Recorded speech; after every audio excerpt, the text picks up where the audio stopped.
There was one kid who was kind of a goth kid. He was a dark soul. I knew right away that this kid was a talented writer. We entered all these films in a local film festival. He kept winning over and over and over. Each time he would go down and get a trophy, he would grow a little. By the time he was done, that kid was like 10 feet tall. And now he sells his scripts for 6 figures apiece in Hollywood.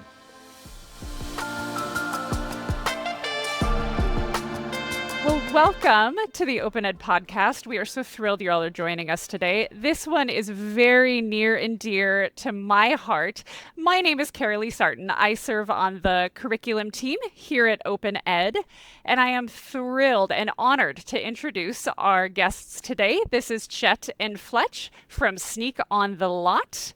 I'm actually just going to let them introduce themselves as we get into this. So Fletch, would you start, please? You bet. I got my start in the business when I was about 16 years old. I got a job as a layout artist for Saturday morning cartoons on television. This is back when you could only see cartoons on Saturday mornings. And I did that through high school. And then after that, I jumped into live action film as a storyboard artist. And so I was a storyboard artist for many years, long time. Worked on a lot of projects. Things like my first studio picture was a little film called Sandlot. And then I, kind of jumped to studio picture after that. And kind of going back and forth from Los Angeles to home. And if you're interested in what the credits look like, you can look me up on IMDb. And I love how you just slid that in there, Fletch. Yeah. I'm sorry to interrupt you. Just a little film called The Sandlot. Nobody's really ever heard of it, but Oh, wait to get to Chet's resume. It's much bigger. So after that, I somewhere along the road, it was 2000. Chet and I connected after the shooting at Columbine, and we wanted to do something for students, not knowing how to do anything as far as education is concerned. We just thought, well, we could teach them how to make movies, I guess, if that makes a difference. And what it did is it gave students an opportunity to sort of express themselves in a nonviolent, productive way, and very creative, and allowed them to sort of express themselves. And it was far more effective than I originally would have thought. And from that time forward, 25 years ago, we've kind of hosted Sneak on a Lot the whole time while running our careers and making movies and all that sort of stuff. And now we are producers and directors on multiple series at Angel Studios, more coming next year. Just kind of keeping the slate full. fantastic. Thank you so much, Flet. Chet, good afternoon. It's so wonderful to see you. Would you give us a brief bio, please? Yeah, sure. Good to see you too. Thanks for having us. My route was a little bit different than Fletch's, which is what kind of makes our partnership great. I did start on production. Fletch got me my introduction to my first job. That was many moons ago.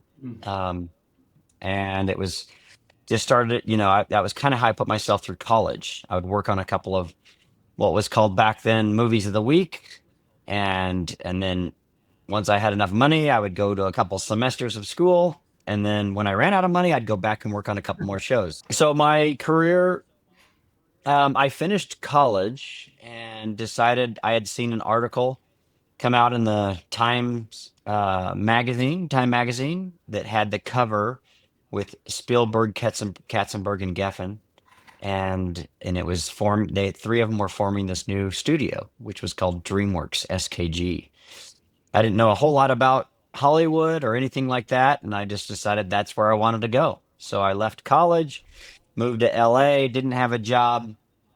There's a whole hour-long podcast of how I kind of made myself apparent in their worlds and got in, and without them even knowing it, I was working for them. But that was the start, and I was in the studio system, and I got a job at DreamWorks in the story department.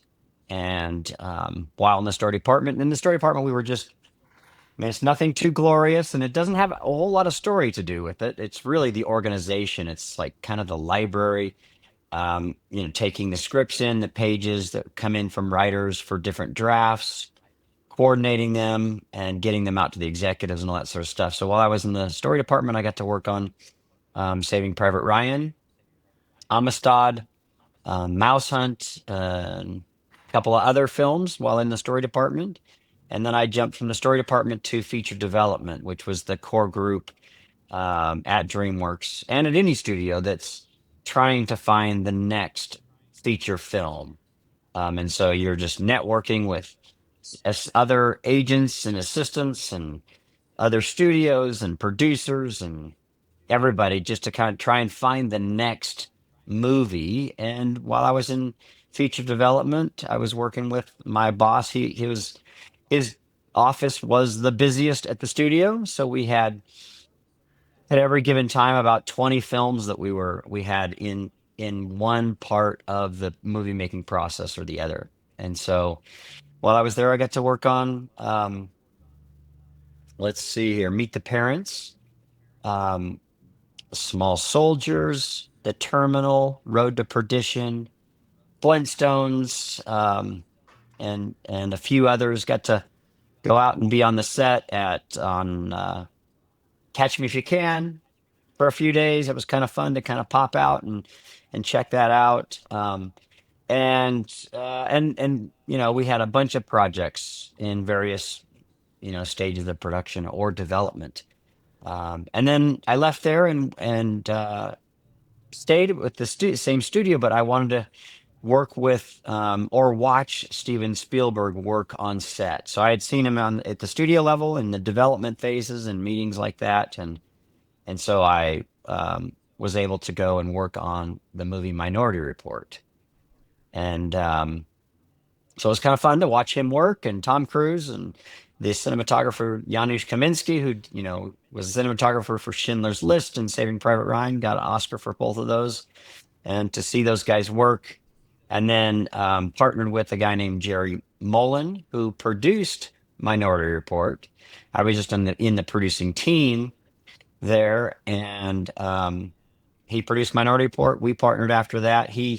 Jerry produced, probably 18 films for Steven Spielberg, and he produced Schindler's List himself, Rain Man, Days of Thunder, and a whole bunch of other Steven Spielberg movies. So we formed a company there, and then Fletch and I continue to stay in touch. As he mentioned, we started Sneak on the Lot, while I was at DreamWorks, and we continued to develop that. And then most recently, we produced the film The Best Christmas Pageant Ever, which came out this past Christmas for Lionsgate. And we were super pleased with how that did. It was quite a success in the theaters. And so now it's streaming, and it'll be hopefully in everyone's home every Christmas as a holiday tradition. So that's kind of an update of who I am and who Fletch is, I guess. Fantastic. Thank you both so much. Editor, I'm going to jump into a quick little spiel here about my connection with them, and I'm sure it's going to be too long, so feel free to edit it down, but I will also try to condense. Well, about 12-year-old me is really geeking out at talking to both of you.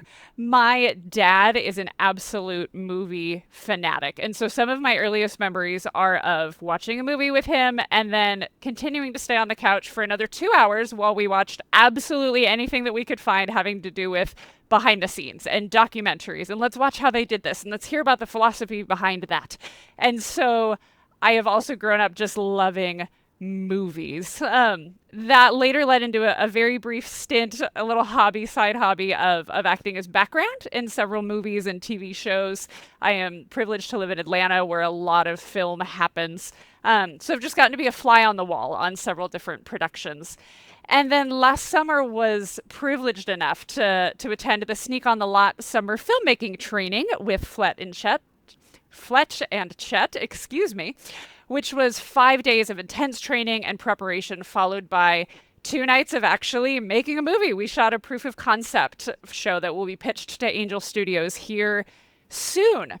So now I have my own 12-year-old, and she is also starting to geek out about movies. We recently watched The Hunger Games, and then, of course, she is now diving into just hours of footage and behind the scenes. And as she watches interviews with cast and crew, they all talk about what a wonderful experience it was and how everybody who worked on those movies became like family. And she turned to me and said, Mom, is that what always happens? And I just wanted to laugh and say, oh, honey, you have no idea how absolutely rare that would be that happens on a film set. In my obviously limited experience, film sets are incredibly stressful places. They are places where money is the bottom line and time is money, and everybody's in a hurry, and nobody is kind when they're in a hurry. Nobody is their best self when they're in a hurry, and it is a very stressful situation all the time. However, being on your set last summer was not a stressful situation. You two have managed to create an atmosphere while making a movie and still very focused on the bottom line. You still have work to get done, and there are still challenges and there are still problems that arise, but you two have managed to somehow rise above that and not only make really, really great film, but lift everybody up around you at the same time. So number one, how do you do that? But number two, why? Why do you do that? And why have you decided to make a curriculum that lifts up kids instead of just focusing on the bottom line? Boy, good questions. You do get really close when you're working on a film, just because you're with these same people day in and day out for 12 to 18 hours a day and for many months. And then oftentimes you'll go on to the next project with those same people. So they tend to kind of roll over to the next project. So you do get very, very close to some people. You're totally right. It is a stressful place, and it's not ideal for bringing out the best of self. I think Chet and I early on saw what that looked like when we were working on MOWs, movies of the week. Those are even more stressful because they have less money and a smaller schedule. And so we saw how not to do it, right? This is a difficult pressure cooker. And I think both of us thought, I don't like that. That's not something that appeals to me. I don't want to work in that environment the rest of my life. I don't know how you felt about those years doing that, Chet, but that's how I felt. And occasionally you'd find a crew that would work well together. And you just think, what a pleasure this is. This is so much fun. And you'd want to go to work every day. And those kinds of sets really brought out the best talent that everybody had, because no one was afraid to say anything, So everybody felt that they could bring their creative self to work every day. And I think those were some of the seeds that were planted early on in my career. Yeah, I mean, I think that just like you said, it is a stressful environment, and some of the people that you work with don't handle the stress very well, and usually you only work with that person once, and you don't bring them back on the next film.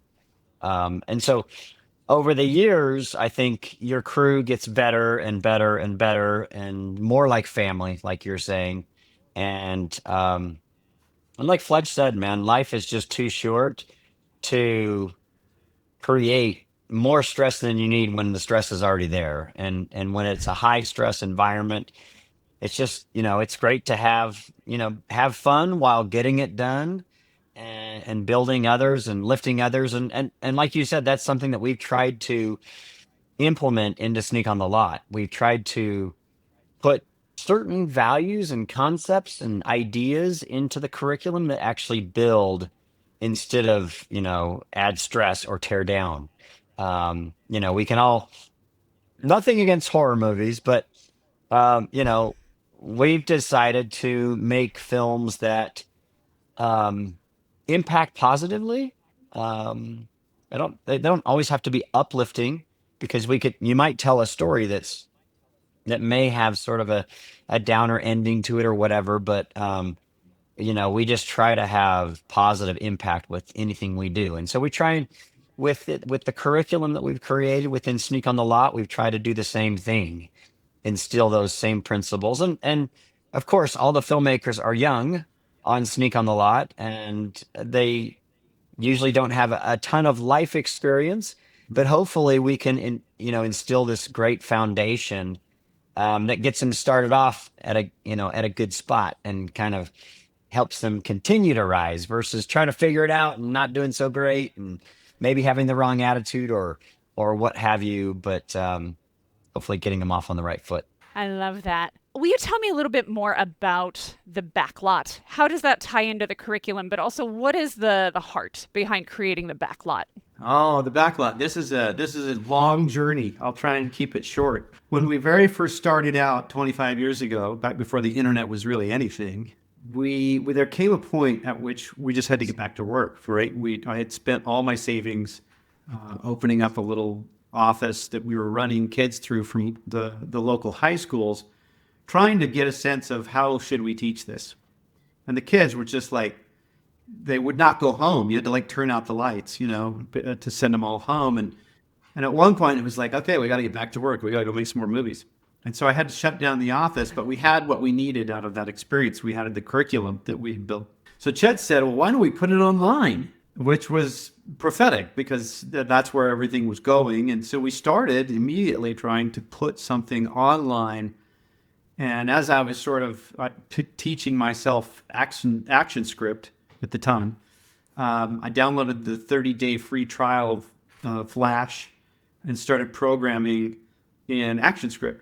And I wanted to create an atmosphere or an environment where the sheer navigation through the website would teach you how the film industry worked, right? So things that you wouldn't understand how they work on the backlot at a movie studio, you would somehow intrinsically just understand by navigating through this website. And it really worked. And then they killed ActionScript, right? If you remember that.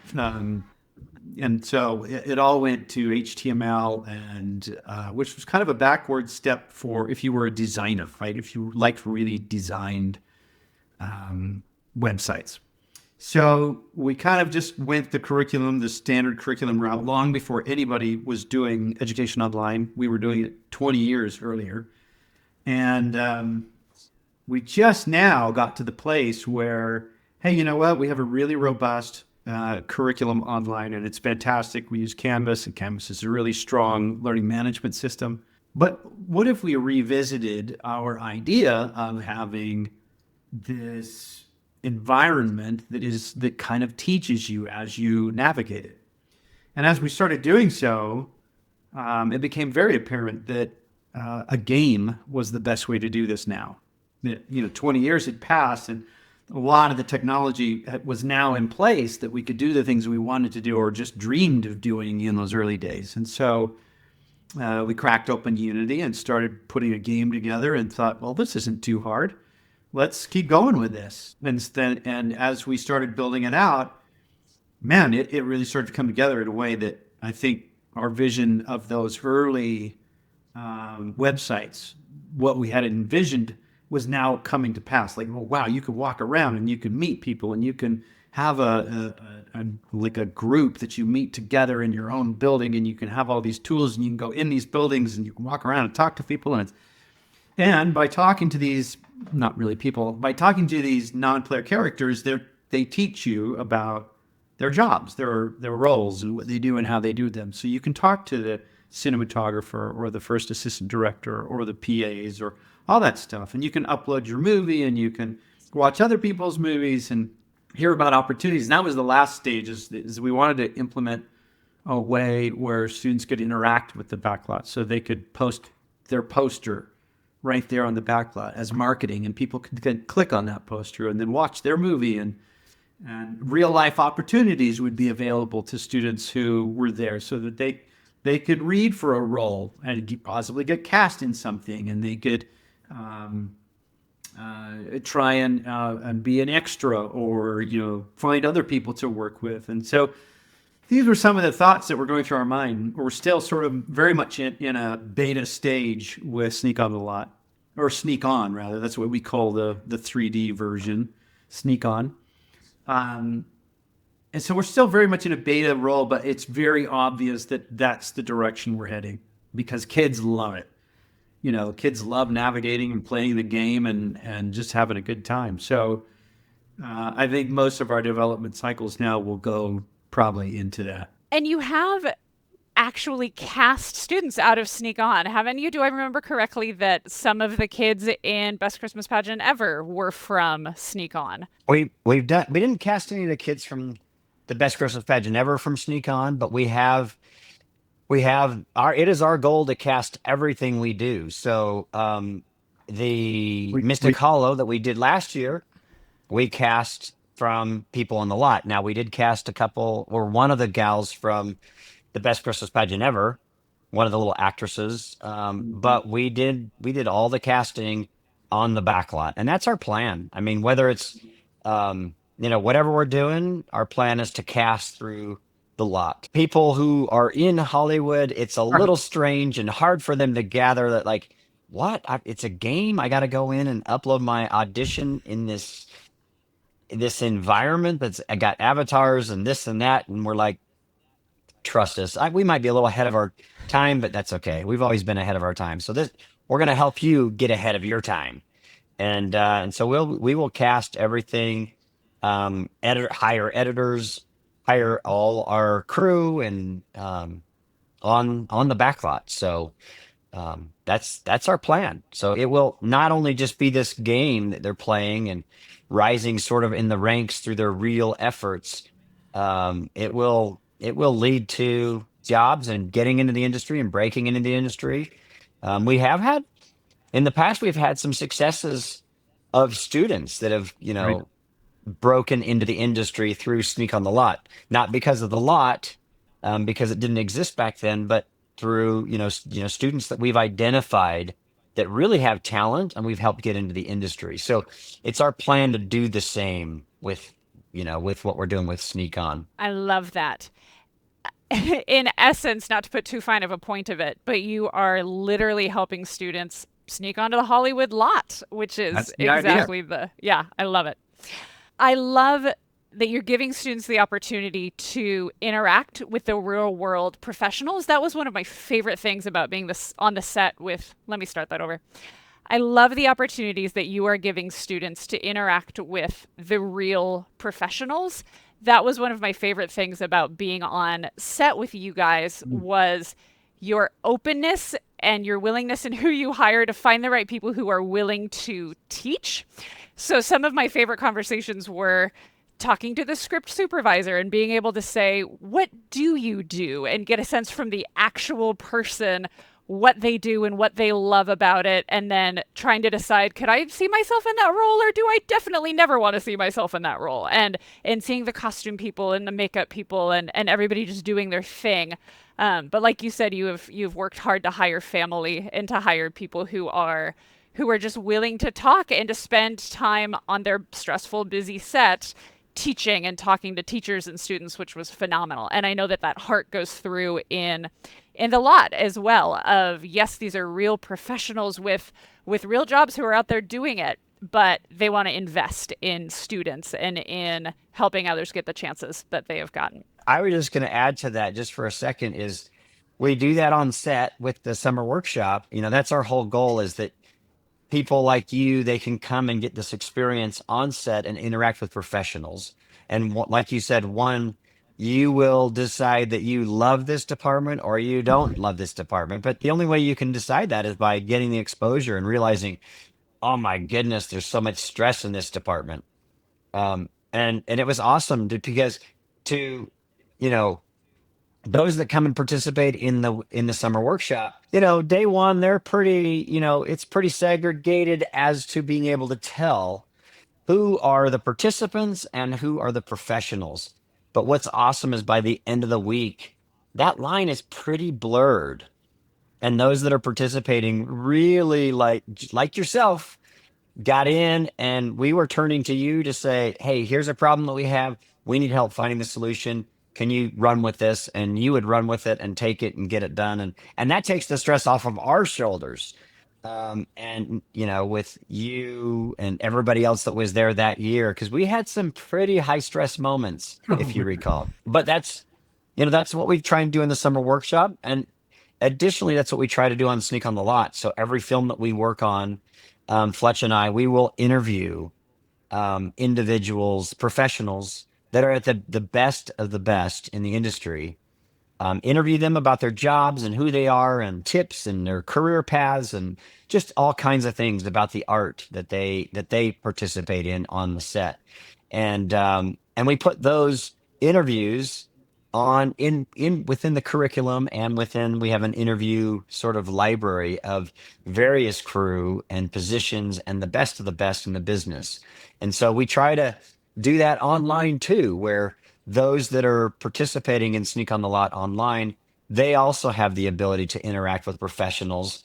Though it's through media, they're still having that participatory experience with real professionals. So we try and do that online and on set. Yeah, and it's incredible. You do it so well. And I can't think of the saying quite, but just that people will rise to the level of trust you put in them. And you two are so good at just giving people high levels of trust and watching them rise. I want to go back a little bit. I feel like we've talked around the curriculum and about the curriculum, but Fletch, you mentioned in the beginning the origins of Sneak on the Lot, and especially relating to Columbine. And I want to dig into that just a little bit more. So can you guys take me back to the origins? You obviously had busy lives, you had successful careers. Why would you take time out of that to create a curriculum? Why add one more thing to your life? Who knows? Part of it is because we're stupid. We're just always adding, we're always taking on probably more than we can do. And by doing it, a year later, you're like, hey, we did it. I can't believe we pulled that off. When it first started, I think it was born originally out of this, just a desire to do something, to make a difference. Like, it was just such a shock. I was driving down to set. I think at the time I was working on Touched by an Angel. And I was driving down to set, and I was listening to the Columbine shooting live on the radio. And all I could think of was, when was it okay to suddenly bring a gun to school? Like, that was just so foreign to me. And here it is 25 years later, right? And so I originally thought, we got to do something. And my brother's a teacher, was a high school teacher. And I thought at the time, well, maybe I'll go talk to him and see, is there anything I can do? Anything? I don't care. I want to make a difference in this particular issue. So I went and talked to him, and I had his class. This was 3 days after Columbine, so it was pretty fresh. And I had his class write an essay. You can write a whole page, but you can use it as a sort of cathartic exercise to sort of purge your emotions, your feelings about this topic, about what's happening.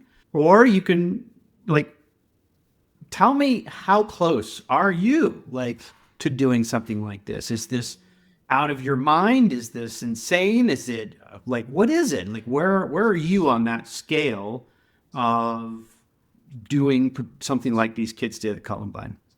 And I still have the papers. I have probably 70 papers. And there were 3 or 4 of them that said, I'm pretty close. And it just shocked me. These are my brother's students. Like, holy cow, what's going on? And so that was kind of the genesis of we got to do something now. There's just no way. We have to do something. If there's 3 students of my brothers that are close, how many more are out there around the country, around the world? And so that was kind of the genesis, or at least the motivation that propelled us into this desire to want to make a difference somehow. But all we knew how to do was make movies, which on the surface is kind of pathetic. It's kind of sad. It's like, oh, you're just entertainers. You're just whatever. But then when you start realizing what it takes to make a movie, and you can employ every single classroom of a high school or middle school into the process of making a film, right? You have marketing, you have business classes, you have advertising and acting and music, and it just goes on and on in sciences and you name it. I can employ every single class of a high school or middle school into the process of making a film. And once we realized that, we started kind of thinking, well, how far can we take this? Can we make what would it take to make a film with a bunch of students? Well, we need to teach them, obviously, because they don't know how to do this. And teachers don't know how to do this. We're going to have to teach teachers, which was why the workshop was born. And so it was a long sort of a process. Chet went to film school, so he came at it from a certain perspective, and I went straight into the industry, so I came at it from a radically different perspective. And together, I think it meshed pretty well, and we got the best of both of those worlds. But through the process of a year of just sitting down and working with students over and over, I don't know how many short films we made with those students that year. There must have been 40 or 50 of them. And we made all these little films, and each one we would sort of notate, well, what are kids getting? What aren't they getting? What do they completely not understand? And so from that experience, we kind of extrapolated the curriculum based on what students generally understood or totally didn't get.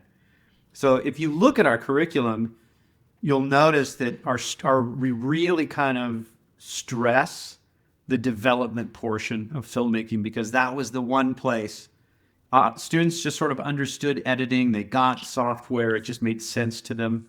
They understood cameras and technical things about cameras, but they absolutely loathed writing. They hated writing and writing characters and coming up with ideas and all the stuff that, in my opinion, is some of the funnest stuff there is in the business. But to them, they just absolutely hated writing. And so our curriculum is very, very much weighted towards writing because kids don't like it and they didn't know how to do it. And so we tried to teach that pretty heavy. And that's kind of, that's where it really was born out of, is this desire to help. There was another aspect where we saw a lot of students who were they were headed down dark paths. It was kind of interesting.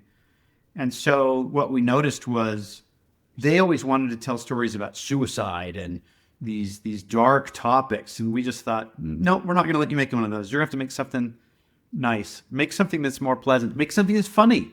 Just, everybody loves to laugh. It doesn't matter who you are. Everybody loves to laugh. Make something funny. Don't make something down. We wouldn't let them make those kinds of movies because they go down this rabbit hole and they don't come back. So we encouraged this sort of positive view, like bring something to light that's good, that people want to see, that'll make people's lives better. And that was sort of what Chet was alluding to earlier on, was trying to sort of guide students through the process of making a movie while also trying to guide them through the steps of life, right? And just how to make good decisions and how to bring light to the world, as opposed to, it's so easy to bring darkness. That's simple. There's not many people out there bringing light. So be part of the light side, not the dark side, right? If we're going to conjure Star Wars. Anyway, that was kind of the genesis. That's right. Well, and the one thing that I'll add to that, Fletch, is that over the years, the curriculum has grown, right? So we really focused in those first years on development and really sort of flesh that part of the curriculum out. And we've continued to flesh that part of the curriculum out.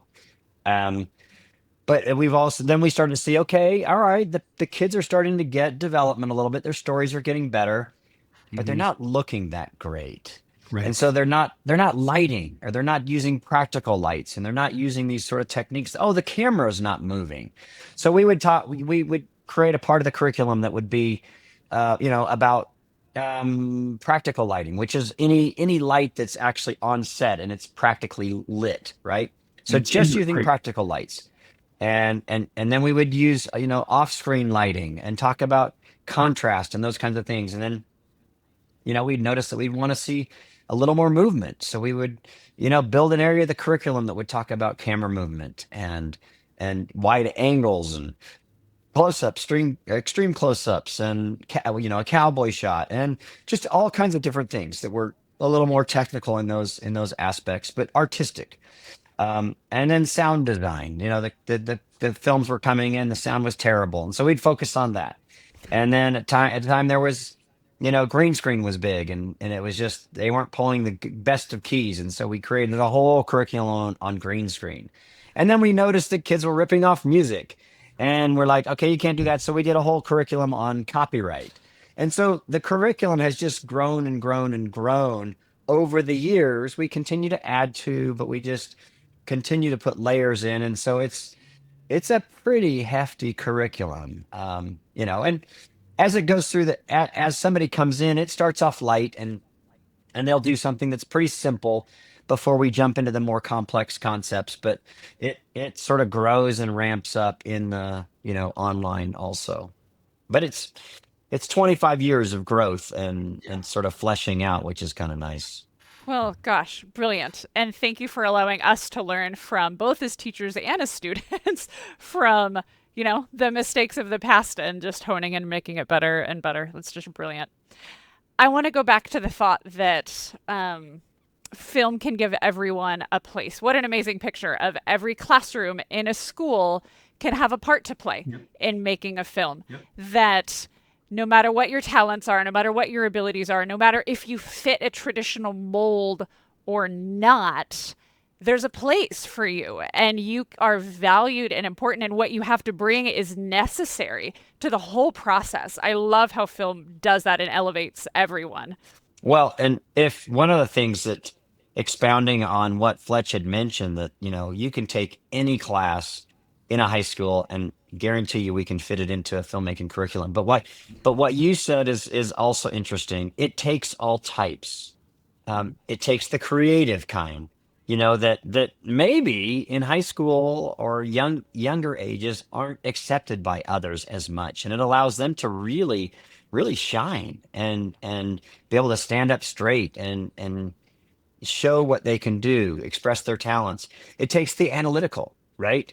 The person that's great at math, well, we're going to slide you right in there as a line producer, and you're going to do the budget, and you're going to lay out the budget, and you're going to be given this amount of money, and you got to figure out how we're going to make it work, how you're going to keep those creative types who have no sense of Time. budget, and a little like Fletch, right? That have no sense of budget and spending money. No, Fletch does. He does a great job. But there's a place for that person who's knows numbers, and then there's a place for that person who's super social. Okay, we're going to put you in the marketing team, and we're going to have you building the social media platforms and all everything that has to do with getting the word out, right? And well, my goodness, we got to build sets. So the construction department down in the welding team, the classes, and you're going to need some drafting for that as well. If you're going to design and build sets, someone's got to design them. Someone's got to build them. Absolutely. And one of the biggest parts and the most important parts on set is eating and being fed. And there's the culinary, and we've got lunch, and we've got craft service, and everybody wants to eat healthy, and people don't want to eat healthy. And so it's just this, I mean, anything you can imagine, any class, history.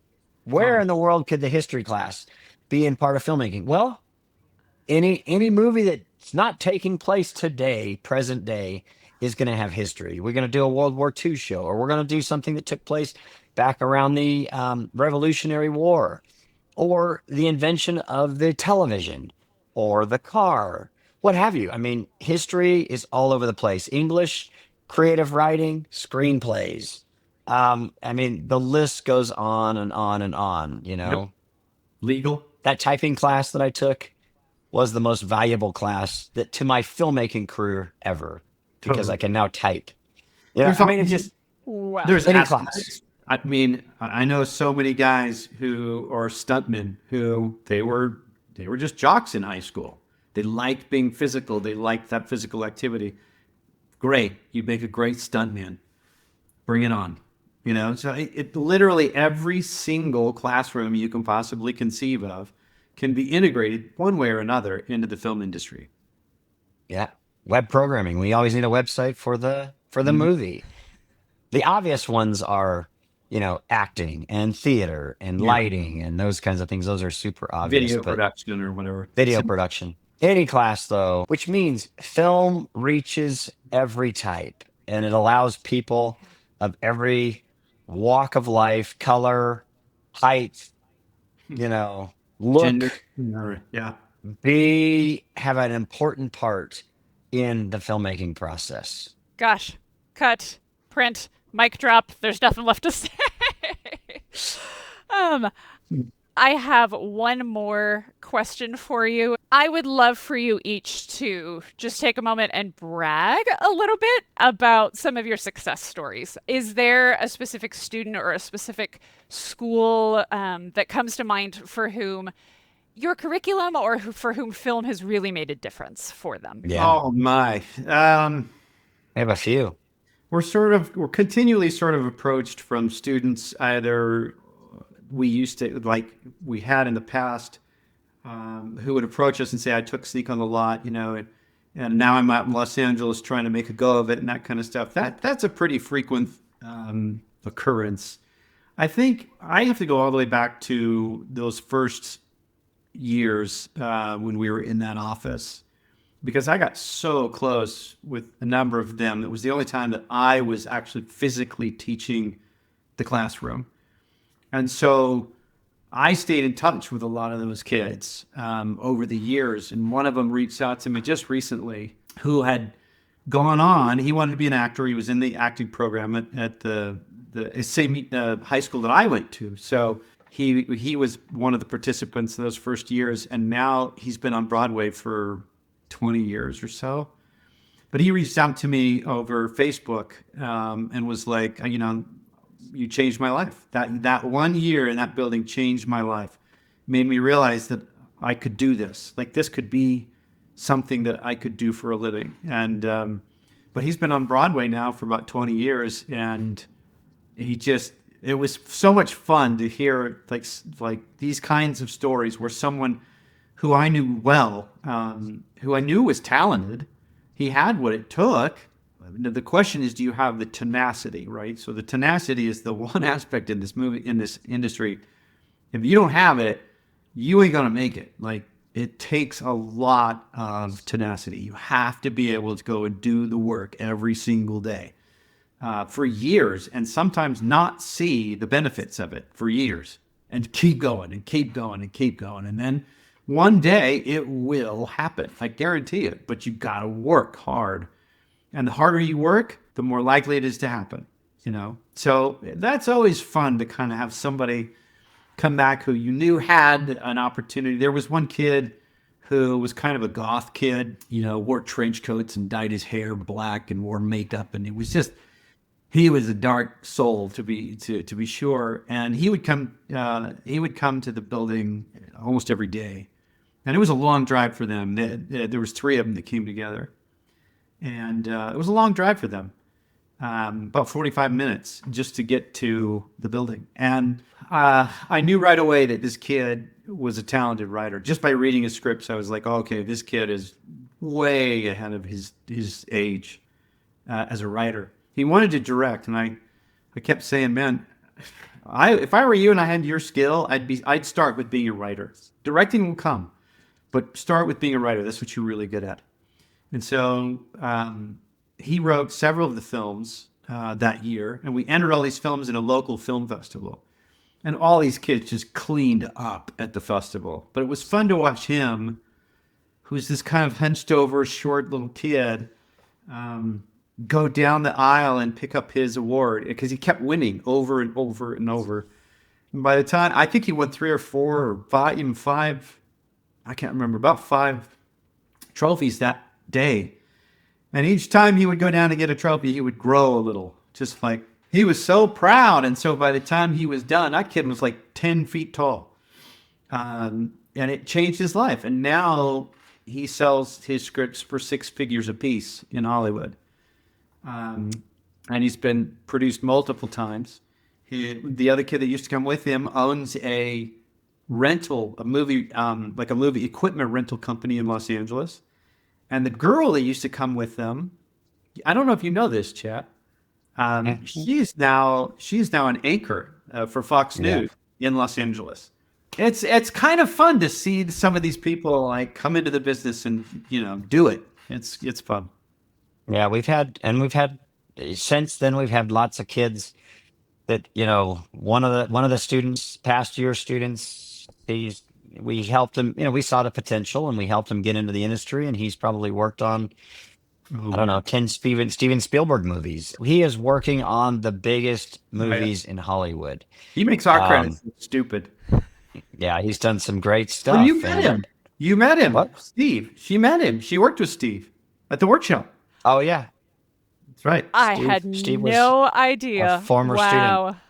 Oh, yeah. Cool. And lots of kids that we've seen at different competitions and things, and they're just kind of rising up, and there will be more success stories. But we've Well, had we've had quite a and few. with Sneak On, we've already started talking internally about how are we going to spin this Sneak On to make opportunities where we can hire directors and producers and writers and people like that right off of the lot. And we've got our eye on a couple of students that have been through the system that because we've got television series that we're working on, we can't do them all. So I think we have something close to 6 or 7 television series that will be all going over the next year and a half. And so we've been looking at possibly bringing some of these students in who have kind of proven themselves to see if we can, one would, how would they respond? How would they act? Would they be able to pull this off, right? Because it's a big question. Like, they could do it with their buddies and their friends in their garage. Can they do it when there's a lot of stress on the line and money and bigger names? And so the idea is like, let's find the best of the best. That's what Sneak On is built to do, is to filter out and find the best of the best. And if we can do that, we're going to pluck them out and put them in our own projects, right? That's kind of the idea. Gosh, amazing. You guys, I just want to say such a sincere and humble thank you, not only for your time today, which was so generously given, but for what you do. Thank you for just being so inspirational to everybody around you and living out bigger values than just the bottom line. You two are so, I keep saying inspirational, and let me find a better word. We just have the utmost respect for you and are so honored to get to work with you and to get to use your curriculum. Thank you for what you do.